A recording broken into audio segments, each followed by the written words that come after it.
3 negative. अब इधर देख लो सभी कैसे करने हैं। सबसे पहले फाइंड आउट क्या करना है, सेंट्रल एटम। सेंट्रल एटम कौन सा है यहाँ पे, कोबाल्ट।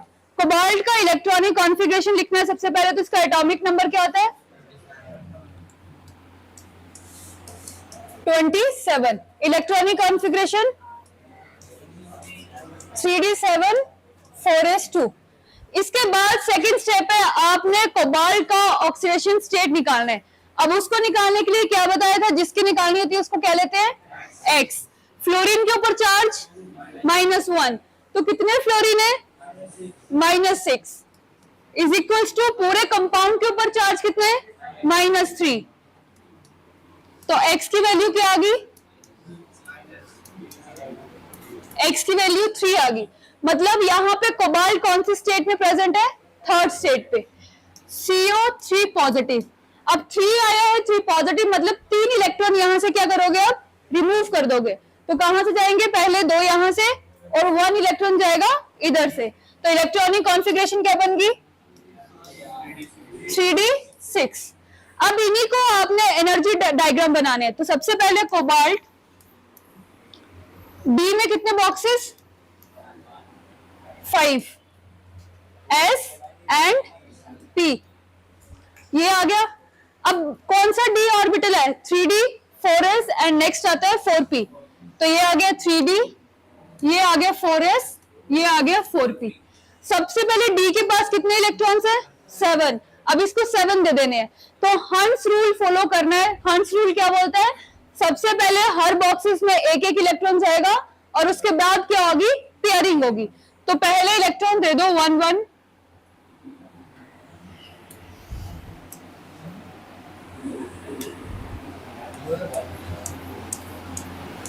फाइव इलेक्ट्रॉन्स हो गए सिंगली। अब बचे कितने इसके पास 2, तो यहाँ पे 2 पेयरिंग हो जाएगी। टोटल 7 दे दिए। S में कितने हैं 2, तो S के भी अपने 2 इलेक्ट्रॉन्स इसको दे दिए। सेकेंड स्टेट आती है आपकी ऑक्सीडेशन स्टेट पे। तो कोबाल्ट है आपका थर्ड ऑक्सीडेशन स्टेट पे। तो D के पास कितने इलेक्ट्रॉन्स हैं अब 6। अब आपका S भी खाली है और P भी खाली है। ये S आ गया, ये P आ गया। अब कितने फ्लोरीन अटैक कर रहे हैं आपके पास 6, मतलब आपको 6 बॉक्सेस खाली चाहिए। कितने हैं इसके पास 1 2 3 4। अगर इधर 2 कंडीशन हो सकती है, या तो इनको पेयरिंग कर दो या जो इसका आउटर मोस्ट ऑर्बिटल है उसको ले लो। अब कौन सी कंडीशन चलेगी, पेयरिंग नहीं। फ्लोरीन जो है ये वीक इलेक्ट्रॉन है, वीक लिगेंड है। तो बात की थी जब वीक लिगेंड प्रेजेंट होते हैं तो आप लोग पेयरिंग नहीं करोगे। तब यहाँ पे फ्लोरीन क्या है, वीक लिगेंड। तो अब ये इलेक्ट्रॉन जो अपने रूम्स खाली नहीं करेंगे, तो इन्वॉल्वमेंट किसकी हो जाएगी, जो बाहर वाला इलेक्ट्रॉन होगा। तो कौन सा आ गया, ये D orbital, 4s 4p and 4d orbital आ गया। अब रूम्स कितने चाहिए आपको 6। तो 1 2 3 4 5 एंड 6, या आपके पास 6 अवेलेबल है। अब एक फ्लोरीन के पास कितने इलेक्ट्रॉन है 2, तो इलेक्ट्रॉन दे दिए इसके, हो गए 6 के 6। ये आ गया 1 फ्लोरीन, ये आ गया सेकेंड, ये थर्ड, ये फोर्थ, ये फिफ्थ एंड ये 6th। तो हाइब्रिडाइजेशन क्या बनी, हाइब्रिडाइजेशन क्या बनी, एक S का 3 P के 2 D के, तो बना sp3d2। अब बात करते हैं इसकी ज्योमेट्री की। कितने ऑर्बिटल हैं टोटल इन्वॉल्व हुए 6, तो 6 की ज्योमेट्री ऑक्टाहेड्रल। अब नेक्स्ट है, आप निकालते हैं उनका मैग्नेटिक नेचर। तो वो कैसे निकलते हैं, अनपेयर्ड इलेक्ट्रॉन्स हो तो पैरामैग्नेटिक और पेयर्ड हो तो डायामैग्नेटिक। अब यहाँ पे आपके पास अनपेयर्ड इलेक्ट्रॉन प्रेजेंट है, तो इसका नेचर क्या हुआ, पैरामैग्नेटिक।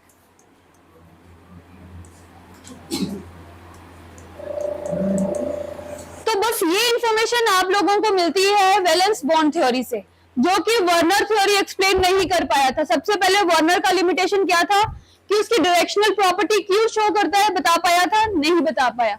आपको यहां से उसकी इंफॉर्मेशन मिल गई डायरेक्शनल प्रॉपर्टी क्यों है? क्योंकि आपके सारे के सारे लोन पेयर के इलेक्ट्रॉन फ्लोरीन के हैं, कोबाल्ट के इलेक्ट्रॉन कोई नहीं बॉन्डिंग में पार्टिसिपेट कर रहा है, सारे के सारे किसके हैं? फ्लोरीन के हैं, दोनों के दोनों। तो यही अटैक कर रहे हैं आपकी सेंट्रल एटम के साथ तो बॉन्ड बनाने के लिए। सेकेंड लिमिटेशन कौन सा था वर्नर थ्योरी का? लिमिटेशन ऑफ वर्नर थ्योरी, वो मैग्नेटिक प्रॉपर्टी के बारे में भी एक्सप्लेन नहीं कर पाया था। यहाँ पे मैग्नेटिक प्रॉपर्टी के बारे में बता पाया, डायामैग्नेटिक है कि पैरामैग्नेटिक, आपको वैलेंस बॉन्ड थ्योरी से इंफॉर्मेशन मिल गई। तो जो वर्नर थ्योरी की लिमिटेशन थी वो सारी इंफॉर्मेशन आपका वैलेंस बॉन्ड थ्योरी क्या है एक्सप्लेन कर पाया। बट वैलेंस बॉन्ड थ्योरी ने भी इंफॉर्मेशन दे दी, पर कुछ ऐसे क्वेश्चन अराइज हुए जो ये भी नहीं एक्सप्लेन कर पाया। सबसे पहले ये था कि क्वांटिटी तो बता रहा है कितनी क्वांटिटी है, बट क्वालिटी के बारे में इसने इंफॉर्मेशन नहीं दी, कौन सी क्वालिटी का है, कौन सा कैसा कंपाउंड प्रेजेंट है। सेकंड, जो आपके कोऑर्डिनेटेड कंपाउंड होते हैं वो कलर शो करते हैं, बट क्या वैलेंस बॉन्ड थ्योरी ने कहीं पे आपको बताया कि कौन सा कंपाउंड का कलर कैसा होगा, कौन सा कैसा होगा? नहीं बताया। ये इसका लिमिटेशन था। थर्ड लिमिटेशन इसका ये है कि जो हम बात कर रहे हैं week ligand and strong ligand के बारे में, अभी मैं यही बता रही हूँ कि पेयरिंग होगी, उनकी जो स्ट्रॉन्ग होंगे और वीक होंगे वो पेयर नहीं करेंगे। बट क्या ये इंफॉर्मेशन आपको वर्नर ने दी थी? सॉरी, क्या ये इंफॉर्मेशन आपको वीबीटी ने दी थी? वैलेंस बॉन्ड थ्योरी के क्या एजम्पशन पे कहीं पे बताया गया कि ये सारे लिगेंड्स आपके स्ट्रॉन्ग है और ये सारे लिगेंड्स आपके वीक है? नहीं बता पाया। फोर्थ लिमिटेशन ये थी कि जो कोऑर्डिनेशन नंबर 4 है उसकी ज्योमेट्री दो होती है, एक टेट्राहेड्रल और एक स्क्वायर प्लेनर। यहाँ पे भी आपने दो एग्जांपल किए जिसकी एक की आई स्क्वायर प्लेनर और एक की आई टेट्राहेड्रल, बट कैसे फाइंड आउट करें कि किसकी स्क्वायर होगी किसकी टेट्राहेड्रल होगी?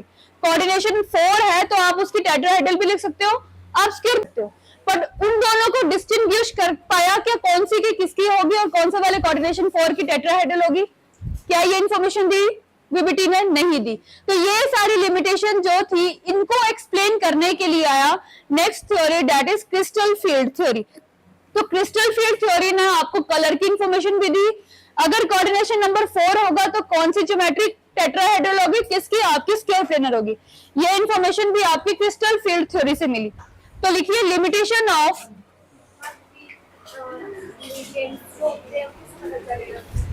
जो वीक लिगेंड है स्ट्रॉन्ग लिगेंड है, अब ये इंफॉर्मेशन देने आएगा क्रिस्टल फील्ड थ्योरी। अब क्रिस्टल फील्ड थ्योरी से आपको लगेगा पता कि स्ट्रॉन्ग कौन से वीक कौन से। ठीक है, लिखो limitation of valence bond theory. Limitations of valence bond theory, number 1, it do not explain about the color, it do not explain about the color exhibited by coordination compounds. It do not explain about the color exhibited by the coordination compound. Number 2, it do not explain about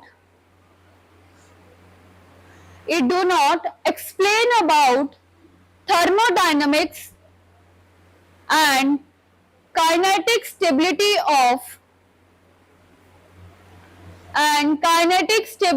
of coordination compounds.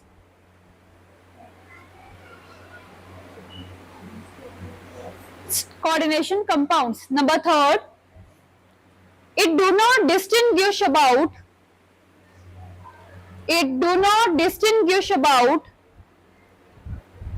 strong and weak ligands.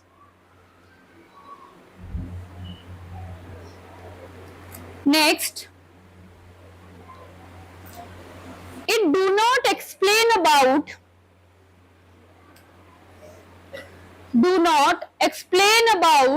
the spectral property of coordination compound.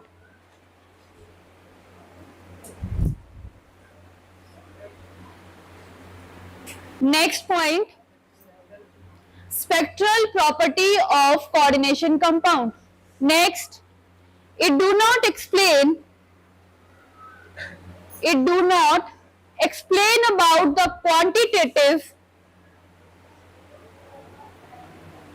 it do not give explanation about the quantitative property of magnetic data. Next, it do not predict data of the coordination compound. Next, it do not predict regarding the tetrahedral and square planar. It do not predict about the tetrahedral and square planar structure of 4 coordinate complex. Structure of 4 coordinate complex. अब ऐसा complex जिसका coordination number 4 होगा तो उसकी geometry कौन सी होगी, tetrahedral होगी या स्क्वायर प्लेनर होगी. ये चीज भी आपको वीबीटी थ्योरी एक्सप्लेन नहीं कर पाई थी. इन सारी लिमिटेशन को प्रूफ करने के लिए आया आपका क्रिस्टल फील्ड थ्योरी. तो next is crystal field theory. अब क्रिस्टल फील्ड थ्योरी से जानने से पहले आप ये समझ लो कि एनर्जी ऑफ ऑर्बिटल्स क्या होती हैं. अभी लिखना बंद कर दो. Energies of orbital. अब आपके पास कौन कौन से ऑर्बिटल होते हैं, एक S, P and D. S की अपनी एनर्जी है, पी की अपनी एनर्जी है, डी की अपनी एनर्जी है. बात करते हैं डी की. डी के पास कितने ऑर्बिटल्स प्रेजेंट है, सब ऑर्बिटल्स 5. अब ये जो पांचों ऑर्बिटल है इन सभी की एनर्जी सेम रहेगी. इन सबकी एनर्जी सेम रहती है, बट जो आपके d x square minus y square, d z square, d x y, d y z and z x, यही 5 है. इनके स्ट्रक्चर देखो तो स्ट्रक्चर डिफरेंस होते हैं. इनमें प्रेजेंट होते हैं लोब्स. जो बात करते हैं इन 3 की, d x y, y z and z x की, इन सबके जो लोब्स है that enter between the axis. 2 axis के बीच में इनके लोब्स आते हैं. जब बनाते हो डायग्राम तो ये मान लो एक्स है, ये वाई है और ये जेड है. बात करते हैं एक्स और वाई की. एक्स और वाई मतलब एक्स और वाई के सेंटर में आएंगे तो डायग्राम कुछ इस तरह से होता है. यही है. अब ये रही एक्स एक्सिस की, ये रही वाई एक्सिस की. इन दोनों एक्सिस के बीच में लोब्स लाई कर रहे हैं इनके. यही बात है, सेम वाई जेड और जेड एक्स में होते हैं. इन सभी के लोब्स जो हैं between the centre of the axis के अलोंग चलते हैं. बट जहां पे x square and y square और जेड स्क्वायर की बात आती है तो ये अपने एक्सिस के ऊपर ही इनके लोब्स जो है रोटेट करते हैं. जैसे डी जेड स्क्वायर की बात कर लो, ये आपका एक्स, ये है आपका वाई और ये है जेड. जेड स्क्वायर का मतलब है सारे ऑर्बिटल कहां पे है आपके जेड पे. तो जेड एक्सिस के ऊपर लाई कर रहे हैं इनके लोब्स. मतलब अपनी एक्सिस जहां पे एक्सिस है इनकी, उसी के ऊपर इनके लोब्स आ रहे हैं. अब ये 2 केसेस आते हैं इसके जब डी जनरेट हो जाते हैं. इन सभी की एनर्जी सेम तब तक रहेगी जब तक इनके अराउंड सिमेट्री रहेगी.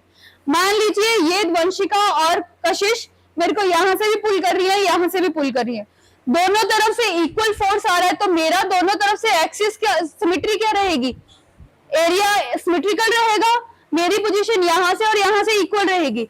अब बात कर लो, कशिश यहां से एक्स्ट्रा फोर्स लगा रही है और ये कम फोर्स लगा रही है तो मेरी मूवमेंट किस तरफ हो जाएगी, इस तरफ.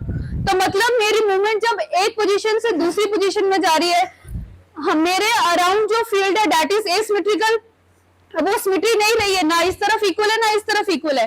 एसिमेट्रिकल पोजीशन होगी. जब इनकी एसिमेट्रिकल पोजीशन हो जाती है, जब ये एक्सिस अपने एसिमेट्रिकल पोजीशन में आ जाते हैं तो ये डी ऑर्बिटल जो है ये स्प्लिट कर जाते हैं.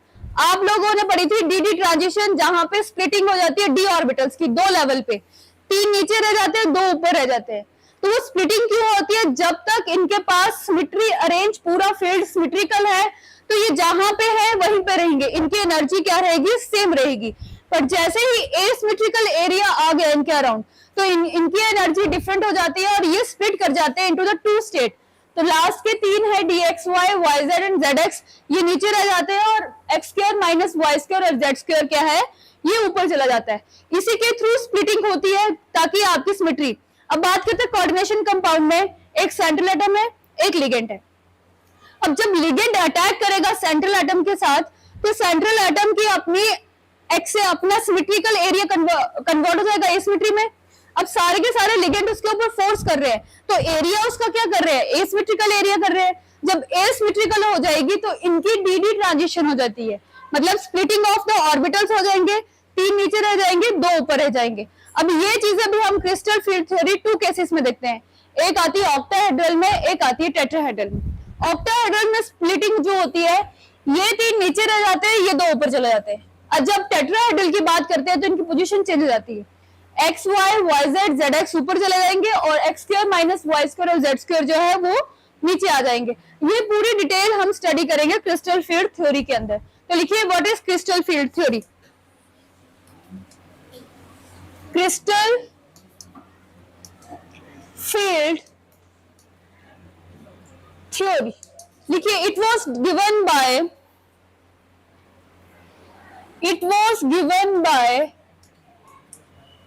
H. Bethe and V. Black. It was given by H. Bethe and V. Black. This theory explains about the bonding and property. This theory explains about the bonding and properties of coordination compound.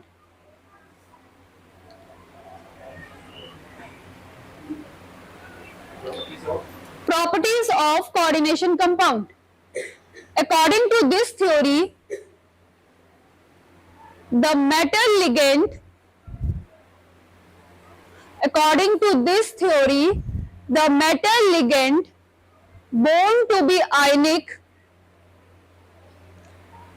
arising from, according to this theory, the metal ligand bond to be ionic arising from electrostatic interaction between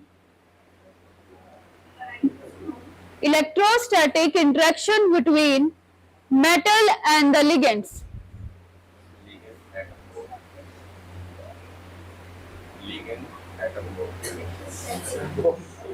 Metal ligand bond to be ionic arising from electrostatic interaction between metal and the ligands. The ligands are treated as point charge. The ligands are treated as